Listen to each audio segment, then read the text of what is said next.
আমি এক মুহূর্তে দাঁড়িয়ে রয়েছি ভোলার ইলিশা মেঘনা নদীর পারে।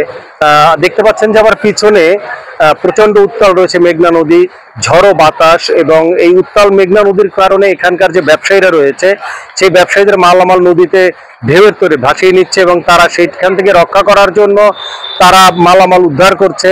শুধু তাই নয়, লঞ্চ ঘাটের যে পন্টুনটি রয়েছে সেই পন্টুনটি ছিঁড়ে গেছে, এবং এখানে যে গ্যাংওয়ে আছে, যে সিঁড়িটা রয়েছে যেখান থেকে যাত্রী ওঠা নামা করে, সেটিও ছিঁড়ে গেছে, ছুটে গেছে, এবং পানির মধ্যে নিমজ্জিত অবস্থায় রয়েছে। তো আজকের সারা দেশের সাথে ভোলার নৌ চলাচল বন্ধ রয়েছে, তারপরেও যে ঝুঁকি নিয়ে মানুষজন এসেছে এখানে তারা যেতে পারেনি, এবং তাদের মধ্যে ক্ষোভ রয়েছে যে তারা অনেক কষ্টে, তাদের অনেকের কাজ রয়েছে যে তারা তাদেরকে দ্রুত ঢাকা যেতেই হবে।